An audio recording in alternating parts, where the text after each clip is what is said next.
গাজীপুরে এক মাহফিলের ভিতরে একজন মানুষ দাঁড়ায় কয়, হুজুর হাসরের মাঠে কেউ কারো চিনবে না, কলিজার টুকরা সন্তানের প্রতিও কোনো দরদ থাকবে না। এই কথাটা যে আল্লাহ কইছে, এটা আমি বাস্তব দেখলাম। দুনিয়াতেও বিপদে পড়লে মা বাবা সন্তান চিনে না। এই লোকটা কয়, বরিশালে যখন সিডর হলো, পানি আস্তে আস্তে বাড়তে শুরু করলো, আমার দুইটা মেয়ের নিয়ে আমি ওইটা গেছি খাটের উপরে পানি চলে আসছে। দুটা মেয়ে আমার ছোট, একটা একটু কোনো রকম কথা বলতে পারে আর একটা কুলের। দুটা মেয়েকে নিয়ে খাটের উপরে উঠছি, তার মা চলে গেছিল তার নানির কাছে। এই অবস্থায় পানিটা আইছে বঙ্গোপসাগরের পার ভাঙ্গা আইয়া ঢুকতেছে পানি। আমি খাটের উপরে উঠলাম, খাটের উপরও পানি চলে আসলো। এরপরে আমি উঠে গেলাম টিনের চাঙের উপরও পানি চলে আসতেছে। উঠে গেলাম আমি টিনের চালে উঠলাম, দুটো মেয়েকে জড়ায় ধরলাম।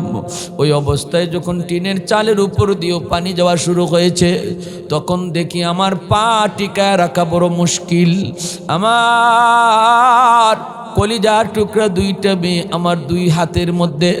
ওই অবস্থায় হুজুর একটু পরে দেখি পানিটা আমার কোমর পর্যন্ত হয়ে গেল।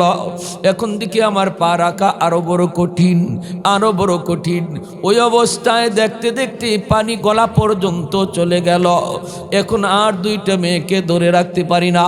পানির স্রোত চলে যাইতেছে।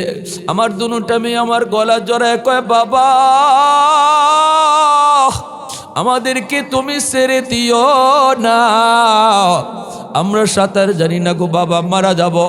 আমি বলতেছিলাম, বাজান রে আমার জান যাবে, আমি তোমাদেরকে ছাড়বো না। কিন্তু হুজুর যখন আমার পাটা উঠে গেল, পাওয়ার জমায় রাখতে পারলাম না। এখন আমি ভাসতেছি, সাঁতার কাটতেছি, আমার দুই দিকে দুইটা মেয়ে আমাকে জড়ায় ধরছে। এই অবস্থায় আমি আর সাঁতারও কাটতে পারি না, আমিও ডুবে মরে যাওয়ার অবস্থা।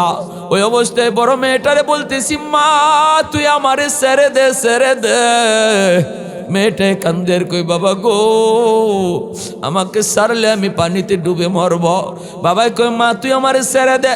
মেয়েটা আমারে ছাড়ে না। হুজুর আমি তার হাতের মধ্যে কামড় বসায় দিছি, আমার গলাটা সারার জন্য হাতে কামড় বসায় দিছি। সাথে সাথে আমার মেয়েটা আমার গলা ছেড়ে দিছে। চোখের পলকে শ্রুতির পানিতে আমার মেয়েটা বাইসা গেল আর চিৎকার করে আব্বু কয়ে কানল। কিন্তু আজও আমার কানে আব্বু ডাকটা আঘাত করে। এখনো আমার কানে আমার সন্তানের আব্বা ডাকটা এখনো বাজে। আমার ছোট মেয়েটা কয়ে, বাবা আমারে তুমি চাইরো না, আপুরে ছেড়ে দিছো, আপু হয়তো কিছুটা সাঁতার কাটতে পারবে গো বাবা, আমাকে তুমি চাইরো না। কিন্তু হুজুর কিছুক্ষণ পরে দেখি আমার ওই ছোট মেয়েটাকে নিয়েও আমি সাঁতার কাটতে পারি না, আমি ডুবে যাইতেছি। তখন আমি বুঝলাম মানুষের নিজের জানের মায়া সব কিছু থেকে বেশি। আমার ছোট মেয়েটারও আমি আমার হাত থেকে সরাইয়া দিছি, টান দিয়া গলা থেকে সরাইয়া পানিতে ভাসাইয়া দিছি। ওই দিনের কথা আমার আজও আমার মনে আছে।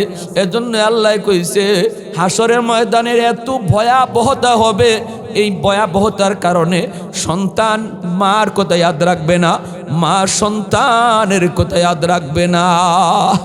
ऐ हमारे दिल रुबा तुम पर सलाम, दिल सदा कहता रहा तुम पर सलाम।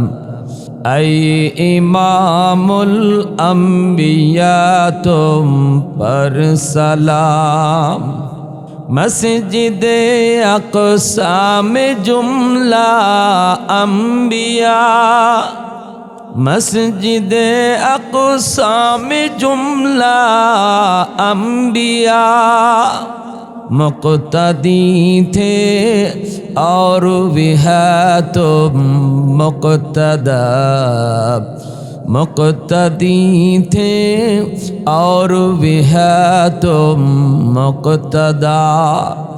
ऐ इमामुल अंबिया तुम पर सलाम, दिल सदा कहता रहा तुम पर सलाम। कुल्लु मन अलैहा फान व यबका वजहु रब्बिका जुल जलाली वल इकराम। আল্লাহ পাক বলেন সব কিছু একদিন শেষ হবে। যত ক্ষমতাই তুমি দেখাও না কেন, যত শক্তি তুমি দেখাও না কেন, যত পাওয়ারফুল অস্ত্রই তুমি বানাও না কেন, মনে রাখবা কোনো কিছুই আল্লাহ পাক একদিন রাখবে না।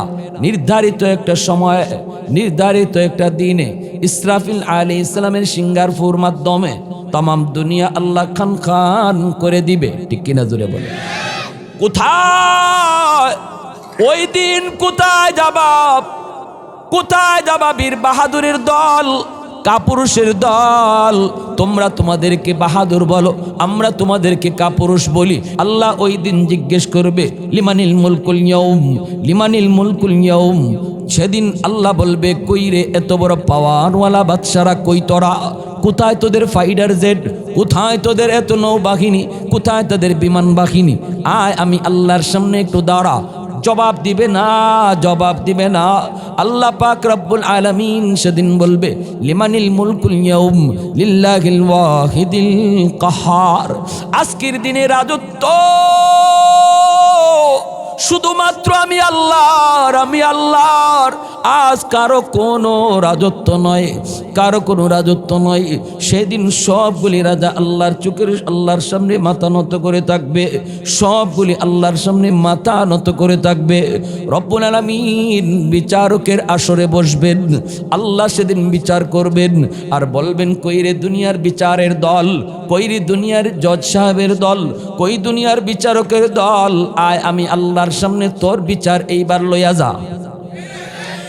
দুনিয়ার আদালতে অন্যায় করেছো, জুলুম করেছো, রায় উল্টা পাল্টা দিয়েছো। আজকে পাকিস্তানের পার্লামেন্ট, পাকিস্তানের ওই যে দেখেন হাইকোর্ট, জজ কোর্ট, সুপ্রিম কোর্ট পর্যন্ত অন্যায়ভাবে পাকিস্তানের সাবেক প্রেসিডেন্ট ইমরান খানের বিরুদ্ধে মামলায় লড়তেছে। পাকিস্তানের একজন লৌহ মানব জাতিসংঘের ভাষণে একদম তামাম দুনিয়ার নেতাগুলাকে মাথা নোয়াইয়া দিছে ইসলামের পক্ষে ভাষণ দিয়া। আর পশ্চিমাদের ষড়যন্ত্রে আজকে তারে ক্ষমতা থেকে নামানো হলো। মিথ্যা মামলা, একটার পর আরেকটা মিথ্যা মামলা দিয়া তারে রাজনীতিকে মাইনাস করার জন্য, নির্বাচন থেকে মাইনাস করার জন্য, তার এমনকি মার্কাটা পর্যন্ত কেড়ে নেওয়ার জন্য একে একে মিথ্যা মামলা সাজায়া তাকে জেলখানায় আবদ্ধ রাখা হয়েছে।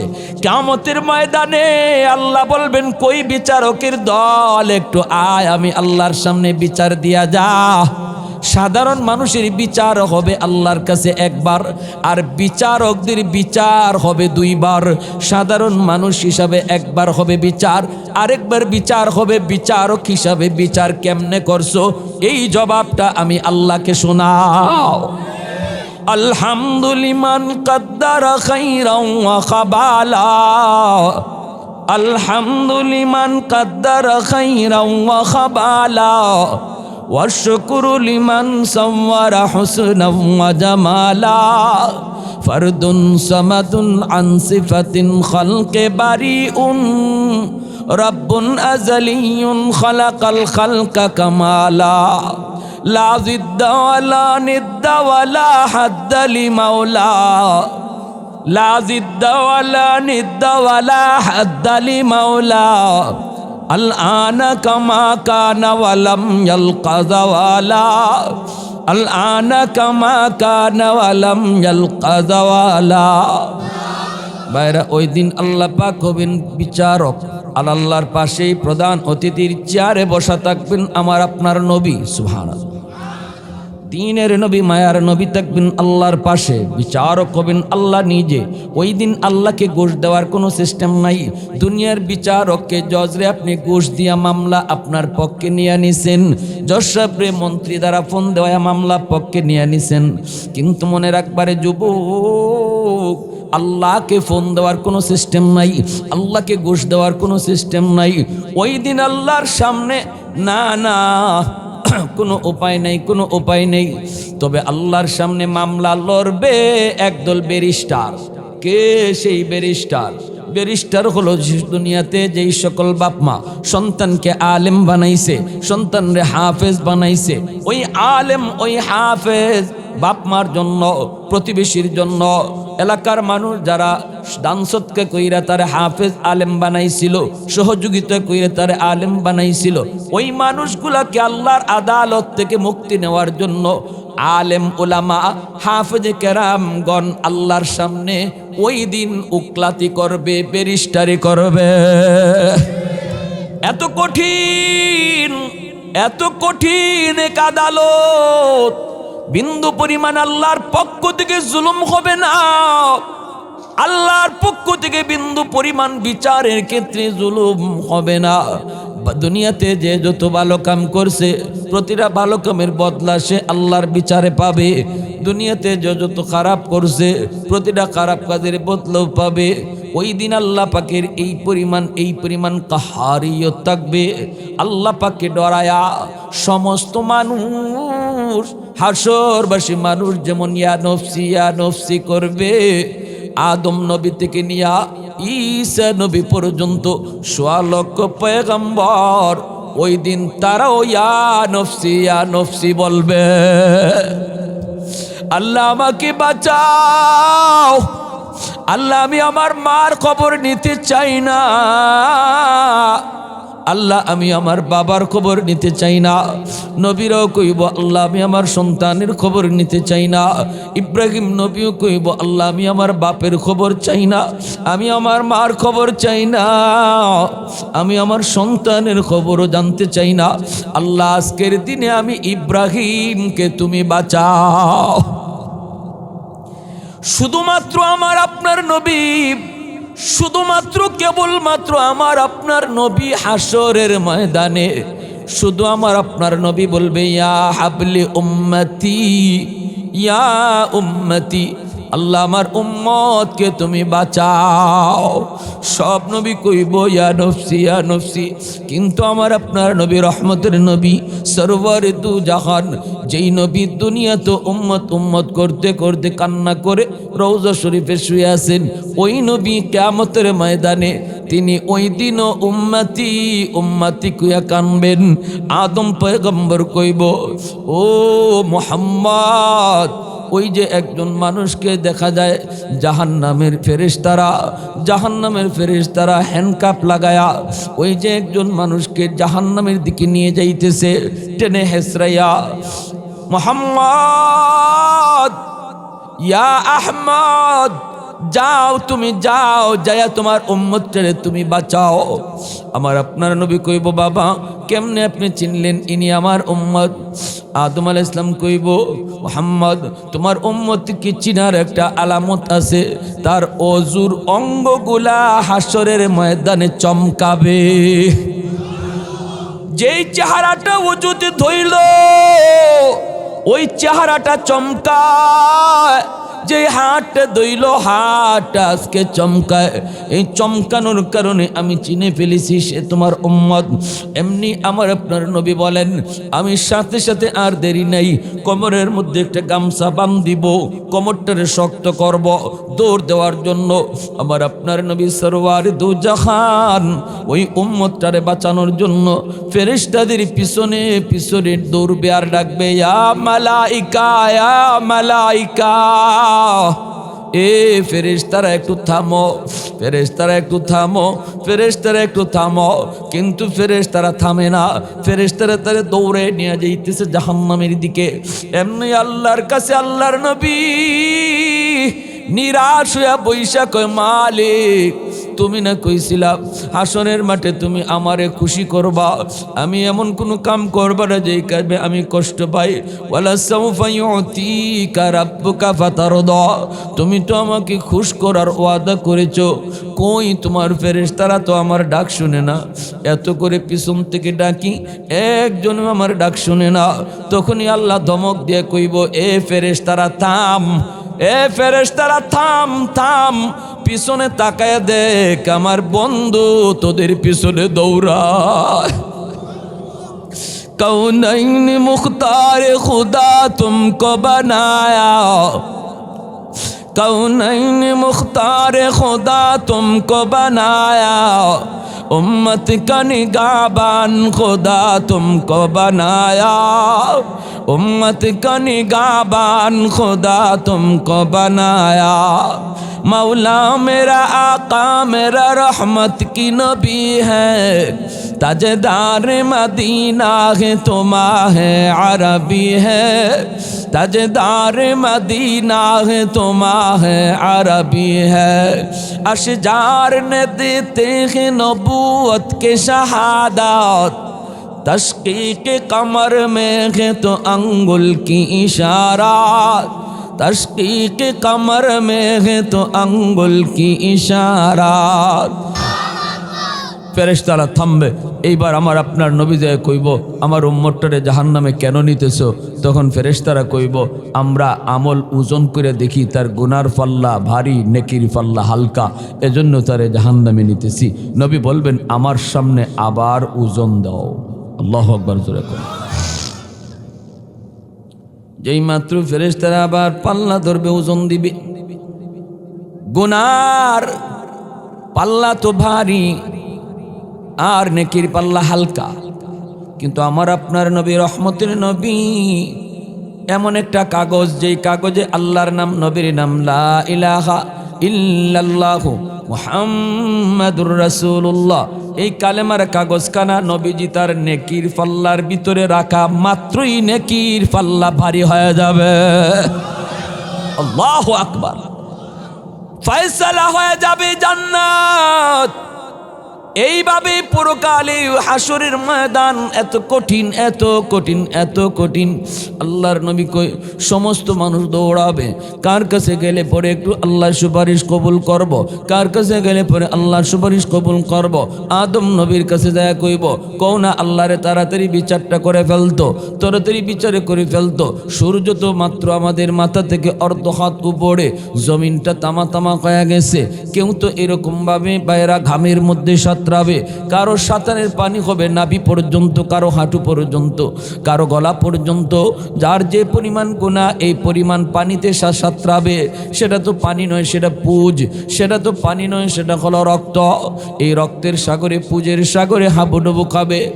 আর আদম আলাইহিস সালামের কাছে হাসরবাসী যেয়ে বলবে ও গো আল্লাহর পয়গম্বর আপনি তো আমাদের আদি পিতা, আপনার কারণেই তো আমরা দুনিয়ায় আইছি, একটু আল্লাহর কাছে সুপারিশ করেন। আদম নবী কইব আমার কাছে আয়া কোনো লাভ নাই। আজকে হাসরের ময়দানে আল্লাহর কাছে সুপারিশ করার কোনো অধিকার আমার নাই, আমিও এক কোনো না কোনো দিক দিয়ে একটু ধরা আছি। আল্লাহ কইছিল আদম ওই গাছের কাছে যেও না যেও না, আমি আল্লাহর কথাটা মানি নাই, শয়তানের দুকায় পড়ে আমি গন্ধম খেয়ে ফেলছিলাম। আমিও আল্লাহর কাছে লজ্জিত, আল্লাহর কাছে সুপারিশ করার কোনো অধিকার আমার নাই, এই সাহস আমার নাই। যাবেন নূহ আলাইহিস সালামের কাছে, নূহ আলাইহিস সালাম বলবে ভাইয়েরা রে আমার কাছে আয়েও কোনো লাভ নাই। আল্লাহ পাক রব্বুল আলামিন আমি একটা দোয়া করছিলাম আমার উম্মতের ব্যাপারে, রব্বিলা তাদার আলাল আরদি মিনাল কাফিরিনা দাইয়ারা, আল্লাহ একটা বেঈমান রাইখো না, সব ধ্বংস করে দাও, সব ধ্বংস করে দাও। অথচ এই দোয়াটা আল্লাহ পাক আমার জন্য রিজার্ভ রাখছিল, রিজার্ভ। এ নূহ একটা দোয়া তুমি যে কোনো সময় চাইবা আমি কবুল করব। লিকুল্লি নাবিয়্যিন দাওয়াতুম মুস্তাজাবাতুন মুস্তাজাবাতুন ফাতাআজ্জালা কুল্লু নাবিয়্যিন দাওয়াতাহু। আল্লাহর নবী রহমতের নবী বলেন সমস্ত নবীকে আল্লাহ একটা দোয়া দিছে, স্পেশাল দোয়া। এই দোয়াটা তুমি যখন করবা তখনই কবুল। নূহ আলাইহিস সালাম কয় আমি আল্লাহর কাছে যখন এই বোধ দোয়া করলাম, আল্লাহ কয় নূহ এটা কি ওইটা যেটা করা মাত্রই আমি কবুল করব, তুমি কি এটা এখনই চাইছো? নূহ নবী কয় এখনই চাইছি। আল্লাহ পাক কয় তাইলে ঠিক আছে তোমারটা শেষ, আর কিন্তু চাওয়ার সুযোগ নাই, আসি শুধু একটা। নূহ নবী কয় আমি এটা চায়া নিয়ে গেছি, অতএব আজকে হাসরের মাঠে আমার দ্বিতীয় চাওয়ার কোনো অধিকার নাই। একে একে সমস্ত পয়গম্বর প্রত্যেকে অপারগতা প্রকাশ করার পর ঈসা আলাইহিস সালামের কাছে যখন হাসরবাসী মানুষ নিরাশ হয়ে যাবে, তখন তিনি বলবে আমিও পারবো না, আমি দুনিয়া থেকে বিদায়ের পর আমার উম্মতরা আমাকে নবী কইয়া ডাকছে, এজন্য আমিও লজ্জিত আল্লাহর কাছে। খ্রিস্টানরা ঈসা নবীরে আল্লাহর ফুত কয়, নাউজুবিল্লাহ জোরে কোন। ঈসা আলাইহিস সালাম রে আল্লাহর ফুত কয়, আল্লাহর পুত্র কয়। মরিয়ম আলাইহিস সালামকে আল্লাহর বিবি কয়। এজন্য ঈসা আলাইহিস সালাম কয় আমিও আল্লাহর কাছে লজ্জিত, এটা কেমন উম্মত রাইকা আসলাম, এরা আমারে খোদা কয়, আমি পারবো না। তবে একটা জায়গা বলে দেই, তামাম হাসরের ময়দান ঘুরতে পারো, কেউ সুপারিশ করার অধিকার নাই, তবে একজনের আজকে অধিকার আছে, তিনি আর কেউ নন, তিনি হলেন আখিরি নবী সাইয়্যিদুল মুরসালিন নবী মুহাম্মাদুর রাসূলুল্লাহ সাল্লাল্লাহু আলাইহি ওয়াসাল্লামের কাছে যাও, আজকে উনি একমাত্র সুপারিশ করার অধিকার রাখে। আল্লাহর নবী বলেন সমস্ত মানুষ আমার কাছে আসবে, আমার কাছে আসবে, আসলে পরে নবী বলেন আমি সেজদায় পড়ে যাব, সেজদায় পড়ে আল্লাহর কাছে কাঁদতে শুরু করব। তখনই আল্লাহ জিব্রাইল পাঠাবে, জিব্রাইল আইসা করবে ইয়া মুহাম্মদ ইরফা রাসাক সালতোতা ইশফা তুশাফা, ওগো নবী মাথা তুলেন, আজকে আপনার কানবার দিন না, দুনিয়াতে অনেক কষ্ট করছেন, হাসরের মাঠে আর চোখের পানি জড়াইবার কথা না, আল্লাহ আমারে পাঠাইছে, আপনি কি চাইবেন চান, যা চাইবেন আল্লাহ আজকে তা দিব, যা সুপারিশ করবেন আল্লাহ তাই কবুল করব। তখন আল্লাহ নবী সুপারিশ করবেন, আল্লাহ বিচার কাজ শুরু করো, সাথে সাথে আল্লাহ বিচার কাজ শুরু করে দিবে। যেরকম সুবহানাল্লাহ, আল্লাহু আকবার। আমার ভাইরা বন্ধুরা, ওই একজন মানুষ একটা নেকির জন্য আটকা পড়ে গেছে, এই নেকির জন্য আটকা পড়ে এখন হে আল্লাহ রে, আল্লাহ আমার একটু হাসরের মাঠ গুইরা দেখার সুযোগ দিবা, দেখি আমার মারে নিফাই, আমার বাবারে নিফাই, একটা নেকি তো মারে ফাইলে আমার মা একটা নেকি দিয়ে দিব, আমার বাবা যদি পাই বাবা একটা নেকি দিয়ে দিব, আল্লাহ সুযোগ দিবা, আমারে জাহান্নামে দিও না, একটু সুযোগ দাও, দেখি আমি একটু গুইরা। আল্লাহ কয় যা তোরে সুযোগ দিলাম, হে বের হবে, যাইয়া মারে ফাবেও বাবারেও পাবে, কিন্তু মা সন্তানের পরিচয় দিবে না। যেরকম সুবহানাল্লাহ। ইয়াউমা ইয়াফিরুল মারউ মিন আখিহি ওয়া উম্মিহি ওয়া আবিহি ওয়া সাহিবাতিহি ওয়া বানিহি। আল্লাহ বলেন সেদিন সবাই একে অপর থেকে দৌড়বে, ভাই ভাইয়ের কাছ থেকে দৌড় দিবে, সন্তান বাবার কাছ থেকে দৌড় দিবে, বাবা সন্তানের কাছ থেকে দৌড়াবে, কেউ কারোর সামনে উপকার করার জন্য আসবে না। কারণ হাসরের ময়দান হলো ইয়া নফসি বলার ময়দান। এই ময়দানে কেউ কারোর জন্য চিন্তা করবে না, নিজে বাঁচার ফিকির করবে, বাবার খবর থাকবে না, মার খবর থাকবে না, সন্তান কলিজার টুকরা সন্তান আজকে কই আছে। একজন মানুষও হাসরের মাঠে নিজের সন্তানের কথা ভাববে না, কলিজার টুকরা সন্তানের কথা মা ভাববে না, নিজেকে নিজে নিয়ে ভাববে, নিজেকে নিজে ভাববে। এজন্যই তো ভাই একজন মানুষ মনে পড়ে এখনো, গাজীপুরে এক মাহফিলের ভিতরে একজন মানুষ দাঁড়ায় কই হুজুর হাসরের মাঠে কেউ কারো চিনবে না, কলিজার টুকরা সন্তানের প্রতিও কোনো দরদ থাকবে না। এই কথাটা যে আল্লাহ কইছে এটা আমি বাস্তব দেখলাম। দুনিয়াতেও বিপদে পড়লে মা বাবা সন্তান চিনে না। এই লোকটা কয় বরিশালে যখন সিডর হলো, পানি আস্তে আস্তে বাড়তে শুরু করলো, আমার দুইটা মেয়ের নিয়ে আমি ওইটা গেছি খাটের উপরে পানি চলে আসছে। দুটা মেয়ে আমার ছোট, একটা একটু কোনো রকম কথা বলতে পারে, আর একটা কুলের। দুটা মেয়েকে নিয়ে খাটের উপরে উঠছি, তার মা চলে গেছিল তার নানির কাছে। এই অবস্থায় পানিটা আইছে বঙ্গোপসাগরের পার ভাঙ্গা আইয়া ঢুকতেছে পানি। আমি খাটের উপরে উঠলাম, খাটের উপরও পানি চলে আসলো। এরপরে আমি উঠে গেলাম টিনের চাঙের উপরও পানি চলে আসতেছে। উঠে গেলাম আমি টিনের চালে উঠলাম, দুটো মেয়েকে জড়ায় ধরলাম। ওই অবস্থায় যখন টিনের চালের উপর দিয়েও পানি যাওয়া শুরু হয়েছে, তখন দেখি আমার পা টিকায় রাখা বড় মুশকিল। আমার কলিজার টুকরা দুইটা মেয়ে আমার দুই হাতের মধ্যে। ওই অবস্থায় হুজুর একটু পরে দেখি পানিটা আমার কোমর পর্যন্ত হয়ে গেল। এখন দেখি আমার পা রাখা আরো বড় কঠিন, আরো বড় কঠিন। ওই অবস্থায় দেখতে দেখতে পানি গলা পর্যন্ত চলে গেল। এখন আর দুইটা মেয়েকে ধরে রাখতে পারি না। পানির স্রোত চলে যাইতেছে, চলে যাইতেছে। আমার দুটা মেয়ে আমার গলা জড়ায় কয়, বাবা আমাদেরকে তুমি ছেড়ে দিও না, আমরা সাঁতার জানি না গো বাবা, মারা যাব।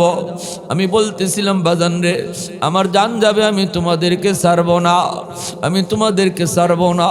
কিন্তু হুজুর যখন আমার পাটা উঠে গেল, পাওয়ার জমায় রাখতে পারলাম না। এখন আমি ভাসতেছি, সাঁতার কাটতেছি, আমার দুই দিকে দুইটা মেয়ে আমাকে জড়ায় ধরছে। এই অবস্থায় আমি আর সাঁতারও কাটতে পারি না, আমিও ডুবে মরে যাওয়ার অবস্থা। ওই অবস্থায় বড় মেয়েটারে বলতেছি, মা তুই আমারে ছেড়ে দে, ছেড়ে দে। মেয়েটাই কান্দের কই, বাবা গো আমাকে ছাড়লে আমি পানিতে ডুবে মরব। বাবাই কই, মা তুই আমারে ছেড়ে দে। মেয়েটা আমারে ছাড়ে না, ছাড়ে না। হুজুর আমি তার হাতের মধ্যে কামড় বসায় দিছি, আমার গলাটা সারার জন্য হাতে কামড় বসায় দিছি। সাথে সাথে আমার মেয়েটা আমার গলা ছেড়ে দিছে। চোখের পলকে শ্রুতির পানিতে আমার মেয়েটা ভাইসা ভাইসা গেল আর চিৎকার করে আব্বু আব্বু কয়ে কয়ে কানল। কিন্তু আজও আমার কানে আব্বু আব্বু ডাকটা আঘাত করে। এখনো আমার কানে আমার সন্তানের আব্বা আব্বা ডাকটা এখনো বাজে।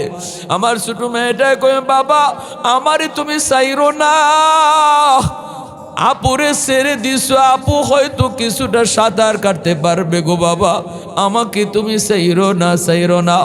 কিন্তু হুজুর কিছুক্ষণ পরে দেখি আমার ওই ছোট মেয়েটাকে নিয়েও আমি সাঁতার কাটতে পারি না, আমি ডুবে যাইতেছি। তখন আমি বুঝলাম মানুষের নিজের জানের মায়া সব কিছু থেকে বেশি। আমার ছোট মেয়েটারও আমি আমার হাত থেকে সরাইয়া দিছি, টান দিয়া গলা থেকে সরাইয়া পানিতে ভাসাইয়া দিছি। ওই দিনের কথা আমার আজও মনে আছে, আজও আমার মনে আছে। এজন্য আল্লাহ কইছে হাসরের ময়দানের এত ভয়াবহতা হবে, এই ভয়াবহতার কারণে সন্তান মার কথা ইয়াদ রাখবে না, মা সন্তানের কথা ইয়াদ রাখবে না। আমার ভাইরা, ওই বিপদের দিনে যদি বাঁচতে চাও আল্লাহর কাছে, তাহলে এক নাম্বার কাম হলো অন্তত মানুষের হক যেই সমস্ত বিষয় আছে এই বিষয়গুলোর থেকে নিজেরে মুক্ত রাখো। আল্লাহর হক যদি তোমার এক ওয়াক্ত নামাজ কাজা হয়ে যায়, আল্লাহ বিচারের আসনে বৈশা হয়তোবা দয়া করে মাফ করে দিতে পারেন। কারণ আল্লাহর কুদরতি কলিজায় হাসরের মাঠে ৯৯ ভাগ দয়া মায়া থাকবে। কিন্তু কোনো মানুষের মামলা যদি কারো উপরে থাকে, আরেকজনের হক নষ্ট করছে, আরেকজনের ইজ্জত নষ্ট করছে, আরেকজনের টেকা মাইরা খাইছে, আরেকজনের জমি দখল করছে, আরেকজনের ক্ষতি করছে, কোনো মানুষের ক্ষতি যদি কেউ করে থাকে, এই মামলা আল্লাহর আদালতে সবচেয়ে খারাপ, সবচেয়ে জটিল। এটা আল্লাহ মাপ দিবে না। আল্লাহ বলবে, বান্দা এই ব্যাপারে আমি কিছু জানি না, যার হক নষ্ট করছো তার কাছ থেকে তুমি মামলা ডিসমিস করো, তার কাছ থেকে তুমি নিয়ে নাও, তার কাছ থেকে তুমি মাপ নিয়ে নাও। যদি ওই সময় ওই লোক তারে মাপ দেয় তাহলে সে মাপ পাবে, আর নতুবা মাপ পাবে না। বলুন তো হাসরের ময়দানে কেউ কি কারো মাপ দিবে? কেউ মাপ দেবে না। যে সমস্ত স্বামীরা স্ত্রীর মোহর দেন নাই, এই স্ত্রীও হাসরের মাঠে আল্লাহর কাছে মামলা দিবে মোহরের জন্য। মোহর না দিয়ে আমার মরে গেছে স্বামী, রেডি থাকো হাসরের মাঠে এই আদরের স্ত্রী তোমাকে আসামি বানাবে। সেদিন স্বামীর কাছে, স্বামী স্ত্রীর কাছে হাত জোর করে মাপ চাবে, মাপ পাবে না, মাপ পাবে না। যে সমস্ত সন্তান মারে বাবারে কষ্ট দিছে, বাপ মার হক আদায় করে নাই, মা বাবারে সেবা করে নাই, এই সমস্ত সন্তান হাসরের মাঠে মার মামলায়, বাবার মামলায় আল্লাহর আদালতে ধরা খাবে।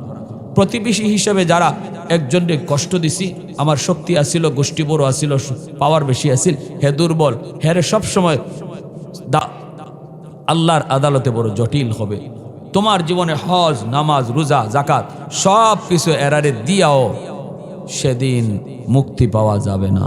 তখন গুনাহ চাপাইয়া দেওয়া হবে, গাড়ে গুনাহ চাপাইয়া দেওয়া হবে। এজন্য নবী বলছেন, দুনিয়াতে যে মানুষটার টাকা নাই, পয়সা নেই, সে নিঃস্ব না, সে ফকির না। ফকির হলো ওই মানুষ যে মানুষ হাসরের ময়দানে অনেক নেকি লইয়া উঠবে, কিন্তু মানুষের হক দিতে দিতে তার কিছুই থাকবে না। সে হলো তোমাদের ভিতরে সবচেয়ে বড় মিসকিন, সবচেয়ে বড় অসহায়। তাহলে আল্লাহর আদালতে বাঁচার সবচেয়ে বড় একটা হাতিয়ার হলো মানুষের হকটাকে অত্যন্ত ডরাও, ভয় পাও, সাবধান। দুনিয়ার সমাজ জীবনে চলি, একজন আরেকজনের উপরে জুলুম করব না, একজন আরেকজনের উপর অত্যাচার করব না, একজন আরেকজনের হক মাইরা খাবো না, একজন আরেকজনের চোখের আড়ালে তার কোনো ক্ষতি করব না। কারণ এই মামলাগুলো আল্লাহর আদালতে ডিসমিস হবে না, এই মামলাগুলো হবে সবচেয়ে বড় খতরনাক। আল্লাহ আমাদেরকে বুঝার এবং সেই মতো চলার আল্লাহ তৌফিক দান করুন। সবাই বলে আমিন, আরো জোরে বলে আমিন। ওয়া আখির দাওয়ানা আনিল হামদুলিল্লাহি রাব্বিল আলামিন। আল্লাহুম্মা সাল্লি আলা মুহাম্মদ ওয়া আলা আলি মুহাম্মদ কামা সাল্লাইতা আলা ইব্রাহিম ওয়া আলা আলি ইব্রাহিম ইন্নাকা হামিদুম মাজিদ। আলহামদুলিল্লাহ, আলহামদুলিল্লাহিল্লাযী হাদানা লিহাদা ওয়া মা কুন্না লিনাহতাদিয়া লাউলা আন হাদানাল্লাহ। ইয়া আরহামার রাহিমিন, ইয়া রাহিমাল মাসাকিন, আসআলুকা মাসআলাতাল মিসকিন। আয় আল্লাহ, আমাদের সকল মুর্দেগানকে তুমি মাফ করো। এই এলাকার যত মুর্দেগান কবরে শহীদ আল্লাহ সবাইরে তুমি মাফ করো। প্রত্যেকের কবরকে জান্নাতের বাগিচা বানাও। আল্লাহ, এই মসজিদে যারা শুরু থেকে এই পর্যন্ত সেজদা দিছে, প্রত্যেকের সেজদার উসিলায় তুমি তার কবরকে জান্নাতের বাগান বানায় দাও। যারা বর্তমানে কমিটিতে আছে, উপদেষ্টা আছে, খেদমতে আছে, ইমাম মুয়াজ্জিন সহ আল্লাহ প্রত্যেককে তুমি মাফ ফরমাও। আল্লাহ প্রত্যেককে কবুল করে নাও। আয় আল্লাহ, এলাকায় জানি না কার মা বাবা কবরে শহীদ, আল্লাহ আব্বা আম্মার কবরকে জান্নাতের বাগিচা বানাও।